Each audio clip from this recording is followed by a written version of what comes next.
Hello and welcome to the Financial Wellness Hour. I am your host, Hirsch Serman, and I'm so happy to have you joining us here today on WGSN-DB, the Going Solo Network. I hope that everybody enjoyed their holiday weekend last weekend, or yesterday, I guess, and to thank you to all of our veterans and for all that you have done for us. This show is for those wanting to learn more about creating financial wellness. And we're going to look at different life cycles, and we're going to explore them both financially and emotionally, because personal finances are usually not about the money. Rather, they are actually about our emotions associated with our finances. And the healthier we are emotionally and the more work we've done emotionally, the better prepared we are and the better financial decisions we make. Although we might be somewhat general in our discussion, we would love to hear from you. So please, you can reach me through my website, lifecycle.financial. That's lifecycle.financial. Or you can post your comments and questions on Facebook, YouTube, Roku, or any of the other several dozen platforms that we are on at this point.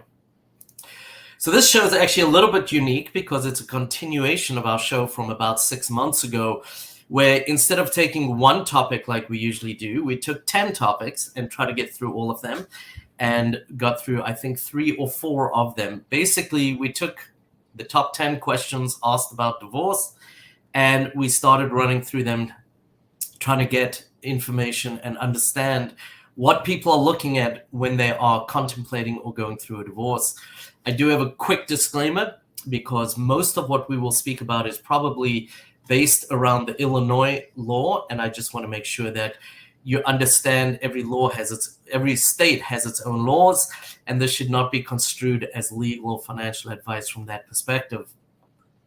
To help us navigate this array of topics is Nanette McCarthy. Nanette is a principal of GMR Family Law, Griffin, McCarthy, Rice, and we've had her on the show a few times. I am always very impressed by the depth of knowledge, but even beyond that, what she gives to the community and the legal community, serving as president of the Lilac Tree, selected as an Illinois super lawyer, I believe, for 15 years straight now, if I'm correct, which is an amazing accomplishment, a fellow of the Collaborative Law Institute, and Nanette is so much more. But one of the things I think she brings for her clients beyond all of this is that calming manner that you have, which I think is so important in a difficult situation.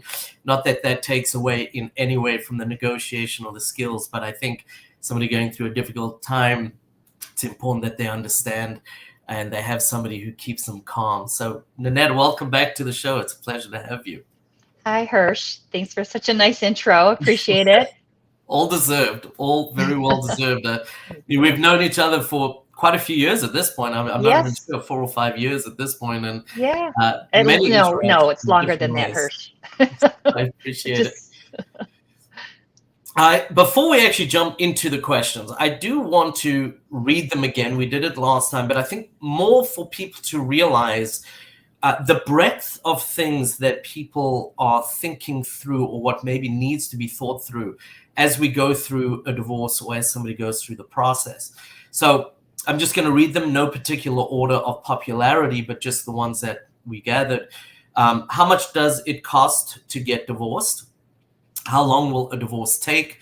How is property divided in a divorce? What are my rights during a divorce? How does the court decide on child custody during a divorce? Do I have to go to court? And there could be a few different ways that that's looked at. I'm sure we will discuss that. How do I file for divorce or go through a divorce? How do I decide on an attorney? How do I get divorced? And the last one on the list for us, what do I need to do before a divorce? And that's probably more from somebody who is contemplating filing versus somebody who is the defendant. So let's start with that very famous question. I think everybody gets asked this question. How much does it cost to get divorced? And I'll give you the very famous lawyerly answer to that, which is that depends. Absolutely, it does. I agree 100%. So let's talk about some of the things that maybe impact or affect the fees and maybe raise the fees, because it's better for people to understand that and curb those things than Yep. to kind of have a number, I think. So let's talk about a few things like that might raise somebody's fees. Yeah, so probably the most amount of time that lawyers spend, well, in a lot of cases, a great majority of cases, is information gathering. And that involves what, from the legal term is discovery. It could involve appraising real estate. It could involve valuing businesses. It could also just involve, it relates to children and whether there is a question about whether somebody's an endangerment to the children in terms of parenting. It could involve whether somebody has mental health issues. So all of that is part of the information gathering process of the divorce. Before you need that information, before you can be at a place where you can start negotiating or determining whether you're going to go to trial, and that's if negotiations don't work. So what can people do to help that? For just from the financial standpoint, try to be organized in the information that you gather for your lawyer. You can ask your lawyer, what are some of the things that I can do to streamline this? So but when you start a case, at least in Illinois, and I would imagine in most other states, you have to do a basic financial affidavit, asset disclosure statement. It's a form in Illinois, and you can do that. You really are supposed to do that on your own. Lawyer can review it and make sure that it's done properly. But anything that you can do to be organized and get that done on your own is a great way to start in terms of trying to manage the amount of fees that you can incur with your lawyer. Yeah, and I think just touching on that financial affidavit, it is an incredibly important document, and it does ride through every state, and not every state has the same one. I'm dealing with one as a case in New York right now, where the one person just kind of made up their own financial affidavit, and they missed the deadline because they never submitted the financial affidavit. So please do make sure that you're using the correct financial affidavit, and that your attorney should be able to guide you with that. Obviously, you can Google them, it's easy to find, but they are quite comprehensive. So please also take the appropriate time. I think the other thing, I'm going to add a couple if I can. One of the things is not complying with discovery. You get it piecemeal, and your attorney probably does not want to get a document every other day, or one in the morning, one in the afternoon. Really being able to collect them, gather them, put them in an orderly fashion, because otherwise they have to go through all of these documents, and sometimes there's years worth of documents, so it can be quite significant. And just from a fees perspective, I think understanding your emotional situation, because emotions can be the most expensive part ultimately, depending on how that impacts your productivity or your proficiency in a lot of this. So I think it's important to have your priorities set up. It's important to get that financial affidavit, comply with the discovery. It's such an important piece for your attorney to be able to drive your negotiation in the way that you want as well. So. Yeah, and you raise a good point, Hirsch, in that, that piecemeal, or some people think, well, what I get sometimes, and I have this going on right now, where there's marital and the non-marital property. So, or community or non-community property. So property that is not subject to division, non-marital property, you still have to do discovery on it. You still have to provide the information on it. And I have a situation right now where my client is saying, well, they already know all of that information. They already know it. This is dumb. Why do I have to produce it? And so it's taking a really resisting producing that information. And so then you have the lawyer on the other side saying, what's going on, and getting suspicious. And then it creates more litigation and more work, where just produce it in an orderly fashion. We'll sort it all out. Don't try to go around, because a lot of times it ends up causing more work, and more issues arise for failure to disclose that. I think that's so important. It's there's a process for a reason, and we don't want to play with the courts. So I think that's very, very important. And so just talking about the courts, actually, do you have to go to court? I mean, how does that work? Again, sometimes we want our pound of flesh, or to be vindicated, or to be proved we were right, kind of thing. Do we have to go to court all in? How does that work a little bit, if you want to talk about that? So, no, you don't have to go to court to resolve all of the issues in your case. However, if you do everything outside of court and you're able to work with your lawyer and do all of your information gathering, and then do negotiations, and the lawyer drafts the agreement and it goes back and forth with the other party, there's only one date that you would be required to appear in court, and that's a pretty administrative date. So it's the date you finalize your case. It's the date that all of the documents go to the judge ahead of time, and the judge hears everything. It's administrative in the sense that the papers are there, the judge has the agreement in front of them, and we're just checking off some things, like the court has jurisdiction, there's an agreement, it's voluntary, the parties understand it, and there's just a number of questions like that you ask. Your lawyer's going to ask you in front of the judge, and then the judge says, okay, we have an agreement and you're divorced. So that might be 15 minutes, literally, that you're in front of the judge. You might be waiting a little bit. Things have changed since the pandemic, though. We've now, there are some courts that you don't even require that. They allow you to go in with an affidavit if you've checked all the things off, but it's not everyone, it's not every jurisdiction. But you can get to a point where you never have to go to court except for that one date. And I'm going to put on my CPA, CDFA hat here and just be practical in some of the things financially. Generally, it is a lot cheaper to avoid going to court and litigation and just take that 15 minutes.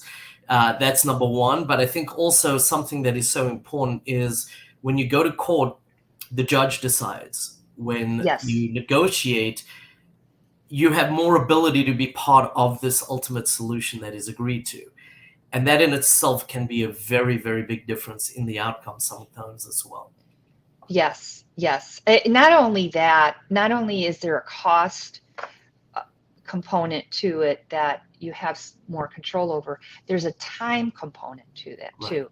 So when you are going through the process and sometimes you need to go in front of a judge because negotiation isn't happening for a number of reasons, but you have less control of how often you get your issues heard. You have no control over that, as a matter of fact. I mean, it's like that you're there, you file something, and you think, oh, our court date's next week because my lawyer just filed something. No, that's the day that the lawyer goes there and says, we filed something.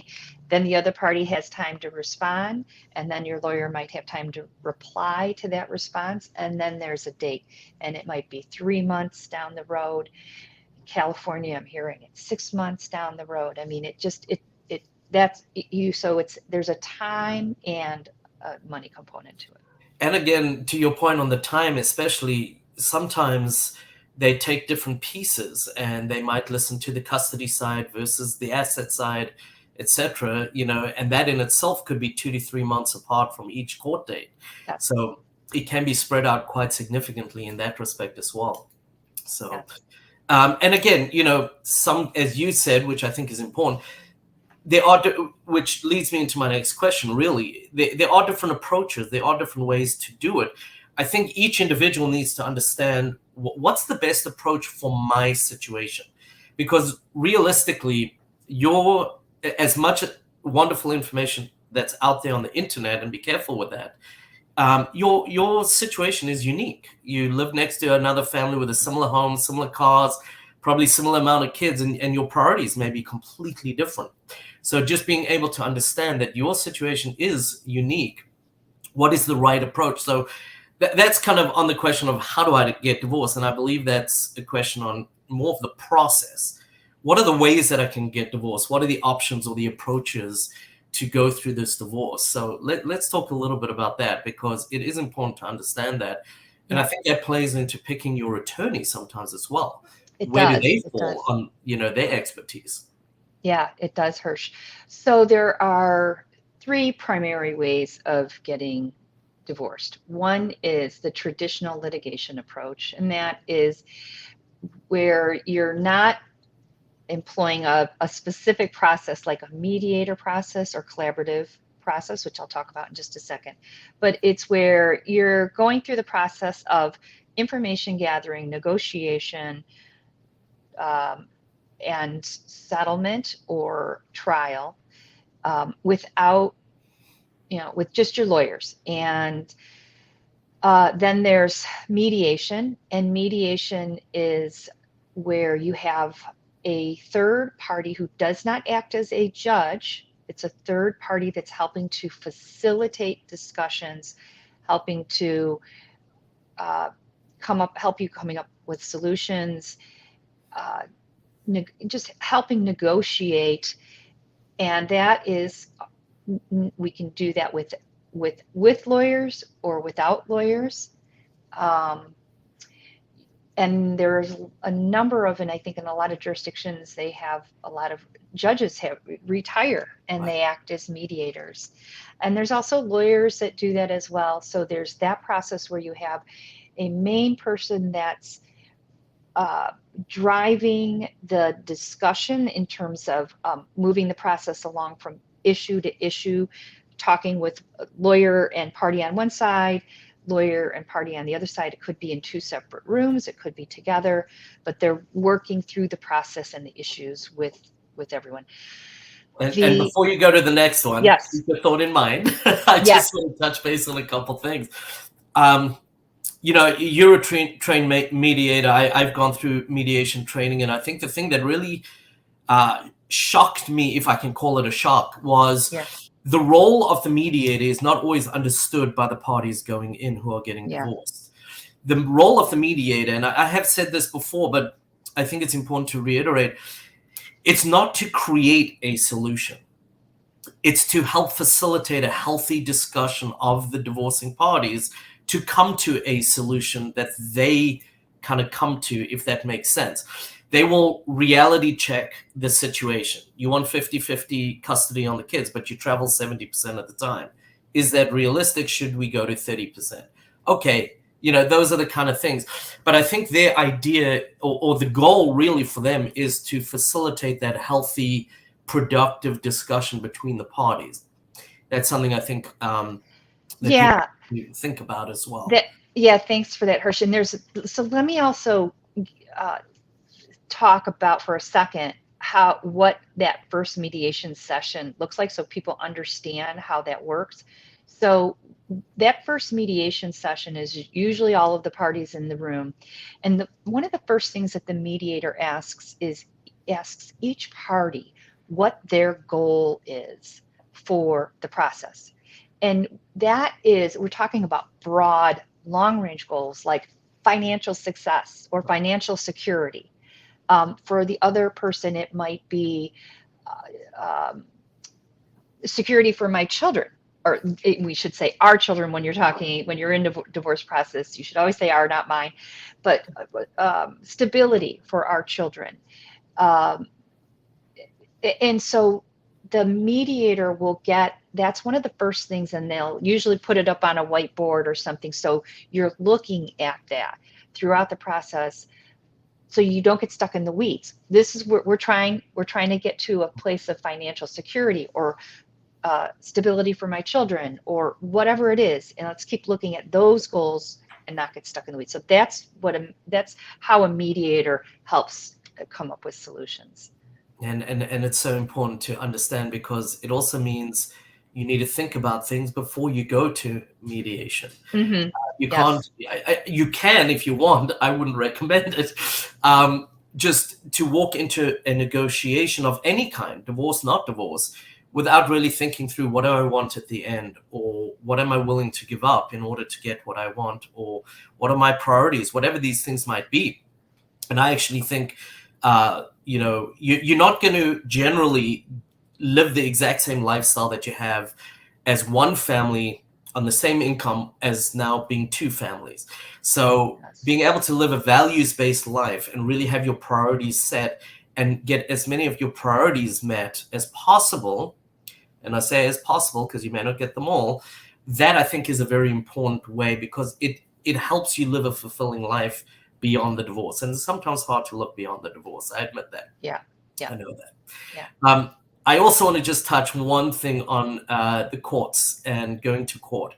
I'm not sure sometimes from the professional side whether it's harder being the attorney asking someone like myself as the expert witness, which role is harder, being on the stand or being the one asking the questions. But I will say this, I've never had a client that has been excited about sitting on the stand. Right. One to be, right? The other piece to that, I will say, which may be a little bit of a relief, is the vast majority of cases do not actually end up going to court and being trial. They do settle, whether it's through one of the other options we're talking about, or right before they actually have the court case, etc. But if it's the option, you really need to understand what it is, because it's a very different it's a very different experience to being engaged in the solution and the negotiation of a mediation or collaborative law. Mm-hmm. Yeah, so I'll talk about collaborative. Collaborative process is that okay, Hirsch? I'm just looking at the time. I think maybe what we need to do is keep everybody in suspense on collaborative law. Okay. I am going to ask, how is an easy way people can reach out to you in order to touch base? And after the break, which will not be long, we'll come straight back into collaborative law and go from there. How does that sound? That sounds great. So an easy way to reach me is I don't know if everyone can see the screen, but there's my email, which is nmccarthy, so NMCCARTHY @gmrfamilylaw.com. Or there's my phone, which is my office number, 312-782-4244. Great. And we will be right back after this message. Thank you.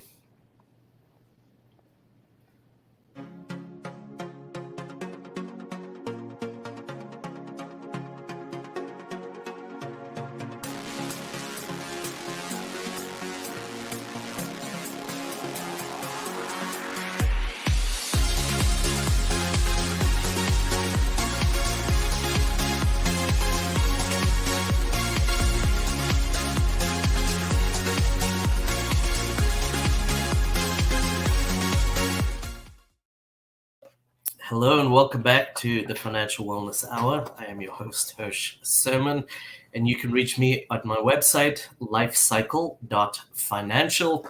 That's lifecycle.financial. We are on WGSN-DB, the Going Solo Network, and our topics, if I can say topics for today, are the top 10 questions asked about divorce. We have Nanette McCarthy, who is a principal at GMR Family Law in Chicago and Illinois, all over Illinois, I guess, helping us navigate these questions, which have been so important. I do want to cover a couple. We read through the 10 questions, which shows the diversity of what's going on in people's minds and the things that we need to think about. And there are more than 10 questions for sure. We did speak a little bit about the cost and how to either increase or decrease those costs, depending on how you behave.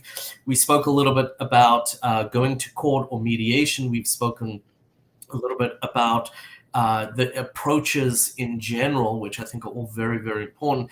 And the one that we haven't spoken about, which I think is an important one, and it is always a viable option if it's the right approach for you, is collaborative law and the collaborative approach, which I know you're a fellow of the Collaborative Institute and have quite a presence in your whole practice in the firm.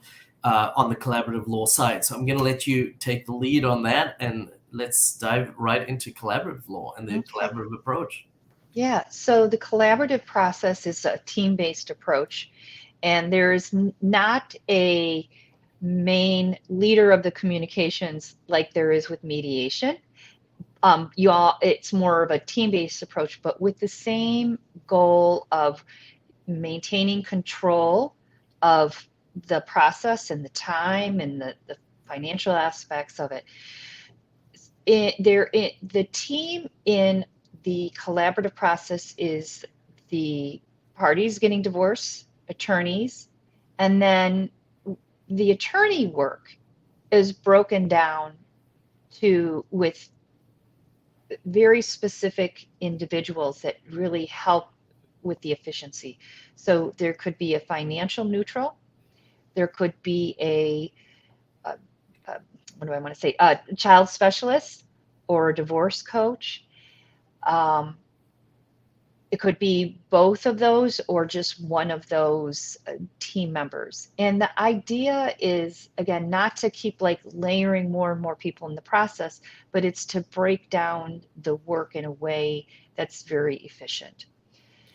I think sometimes we use the wrong professionals for the wrong things as we build our team in a non-collaborative approach, and effectively it's helping you build the right team for the right topics within your divorce. Yeah. So, I had a client, actually. I was talking to this client about the different approaches, and she said, put it in a really short, succinct way. And I thought, I never really said it like that. She said, oh, you know what? I'm really more interested in the collaborative process because I need more of a support-based process in getting divorced. I know my husband's really going to need more of a support-based process in getting. And I thought, that's exactly right. That's exactly what it is. So it's a real short, sweet way of really describing the process. I like that a lot. I've never thought about it that way either. Yeah. Yeah. I liked it too, obviously. Yeah. So one of the things that we did cover last time, but I know that it's covered with every single client that I work with, and I'm sure for the most part with you too. And that is, it's top of everyone's mind. How do we divide the property? Does it have to be a 50-50 split? And there's so many pieces to that. You spoke a little bit about marital and non-marital. Mm-hmm. What is part of the marriage? What's outside of the marriage? But let's talk a little bit about that if you don't mind, because it does come up so often and there's so many pieces to it. Yeah. So it is, we really do start from the perspective of it's a 50-50 split. And what might be some reasons why we would want to do something different than that? So for most people, yes, we're going to approach this as it's a 50-50 division. And that includes a 50-50 division of somebody's retirement plan that they have worked their entire marriage collecting, their hard work. It's still 50-50 of retirement, even though that was one person, it's in one person's name and it's one person's work efforts. That's considered marital property. It includes equity in the house. It includes, what are some other things? It includes debt, even too. Let's just say that. It includes debt that was accumulated during the marriage. All of that is assumed to be marital property. What are some reasons that we might look at to do something a little different than a 50-50 process? If it's been a very long-term marriage and one person's been a stay-at-home homemaker and raising children, or just stay-at-home person for many years, and we're talking about really the end of somebody's working career, the end of the other spouse's working career, we're getting towards, retirement age, that might be a reason why you would do more than 50% to the homemaker. And why is that? And the reason is because the other person will probably continue working and continue earning a greater, even though there is maintenance, a greater amount of a greater ability to save, to continue to put money into savings. So that might be a reason to do something more than 50-50 towards one of the parties. Another reason to do something more than 50-50 might be because somebody has had and will continue to have ongoing health issues, which is going to cost more financial resources. So they might need to have more money in the bank, so to speak, in order to continue to pay for those things going forward. By the way, this is a classic example where I just want to point out to people, if you're in a community property state versus an equitable distribution state, these are areas here that may be quite different. So please do look into that if you're in one of those states. There's quite a few of them. The other one also it piggybacks on the one being the primary or potentially sole wage earner, is depending on how out of date those skills are of that homemaker, because sometimes somebody gives up a career to take care of the family, and how difficult or what level could they come back into the workforce towards the end of a career as well, is another consideration that people need to take into account. Yeah. Something else is that if one party has a lot of non-marital assets, so the non-marital assets are not divided, but it's taken into consideration for purposes of, should this be more than a 50-50 division to one party because the other party has amassed assets through inheritance or gift or some other means. So that's another reason why we might do something different than a 50-50 allocation. Yeah, and I'm just going to cover a few things really quickly. You mentioned the home. The home is always a big one. The home and the retirement accounts are generally your two largest assets. Often people want to stay in that home for a couple years till somebody finishes high school, something like that. There are a lot of tax considerations to take into account. As a married filing joint, you may have a larger exclusion to the gain. So are you now going to have to pay capital gains tax is one.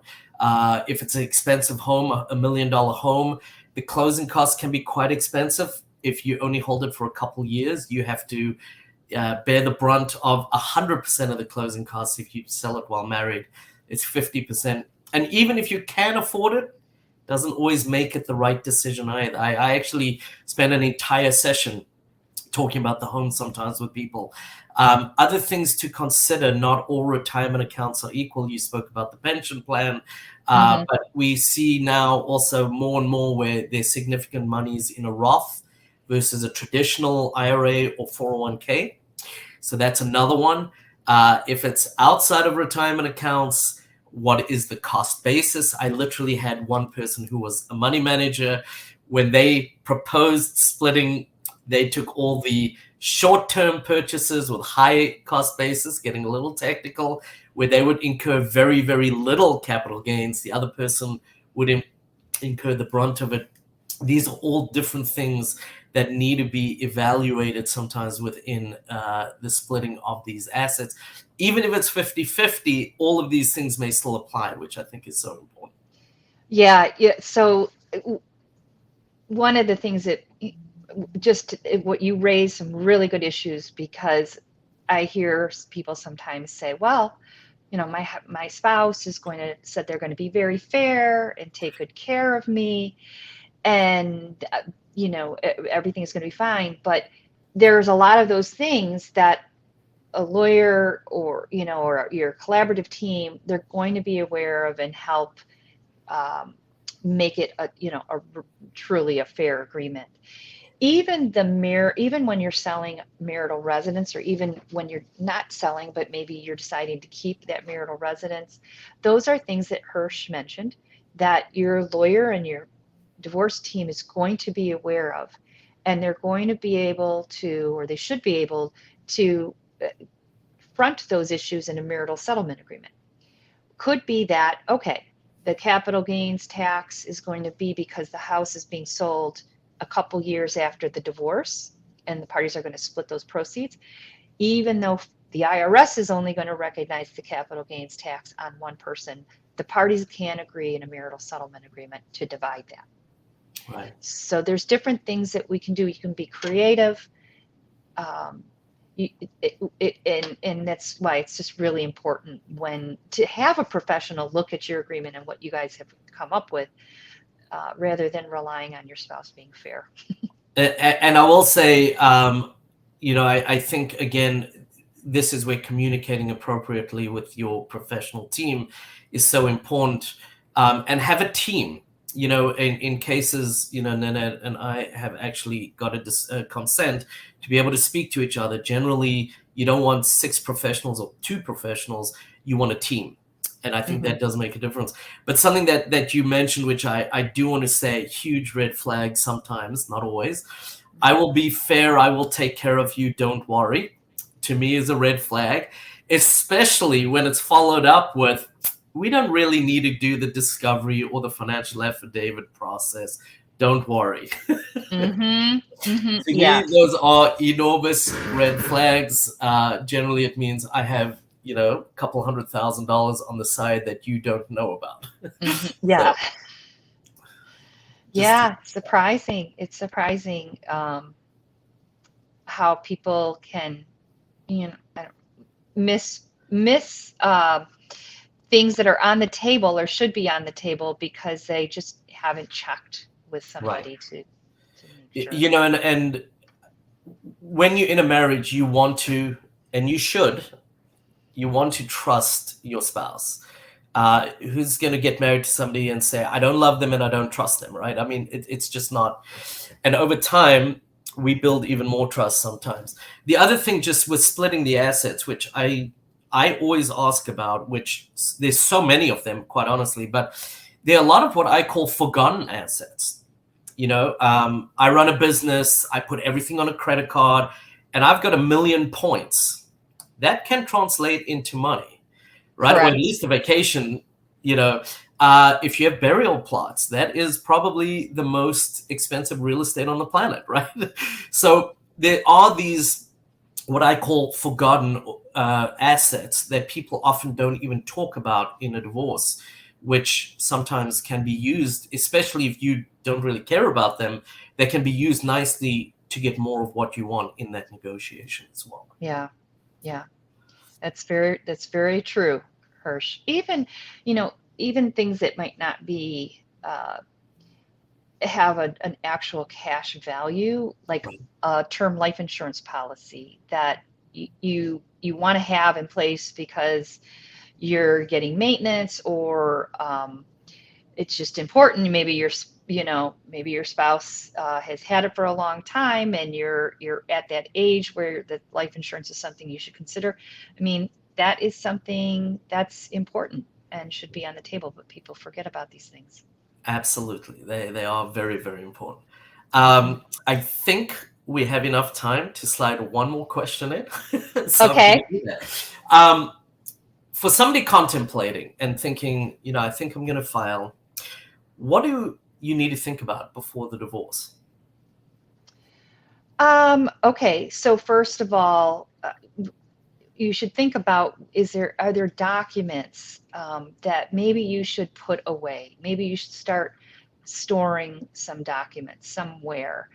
Now everything's online, and so you can store things online. But if you're thinking about it, it's not a bad idea to talk with a lawyer and just, what are some pre-planning steps? Just have a consultation with a lawyer, and if you decide you want to work with that lawyer, you can start sending them stuff ahead of time before you get to that point of actually filing. Right. So that's one thing.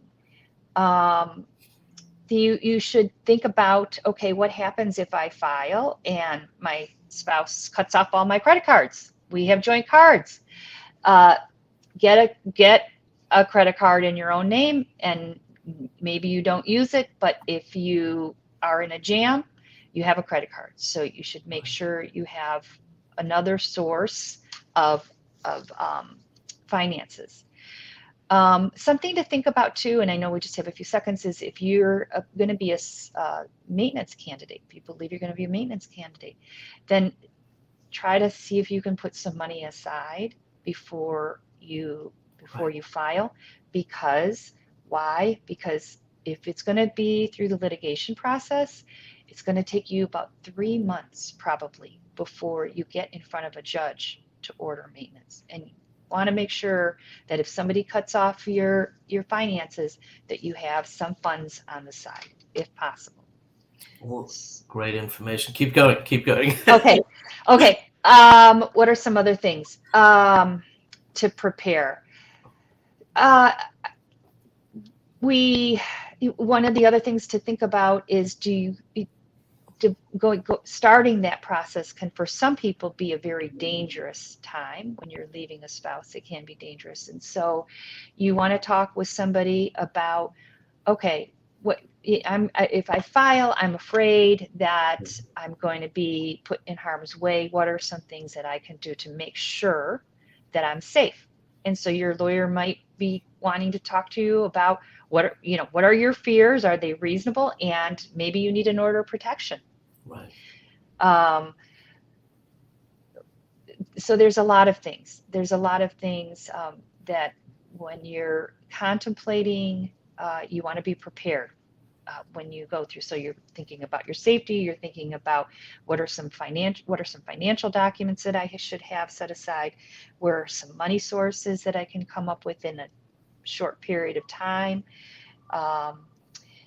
And also, I think if you're pretty sure you want to go through some, maybe one of the collaborative or mediation process, and you meet with a lawyer ahead of time, and you're thinking about that, ask your lawyer if they have any recommendations of other lawyers that are like-minded.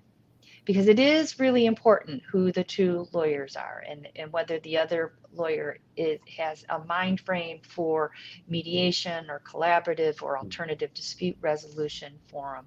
So that's another thing. Yeah, and I'm just going to add a couple, and they piggyback a lot of what you've said.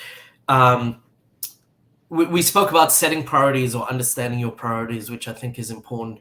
Mm-hmm. I think, especially if you're the spouse that has not been doing the finances, to have a basic budget, to be able to understand, well, how much do I need to put aside? What's it going to look like? And being able to work towards all the things that Nanette said. And I think don't hire an attorney and leave it all up to them. The attorney is so instrumental in the process, but you do have responsibilities as well. And the last thing, just what you said about collecting information, I tell a lot of my clients, just keep even a small, notebook with you, or do it on your phone. And every time you think about a document that came in through the mail, just write it down, because it might be an account that needs to be declared and disclosed. So, right.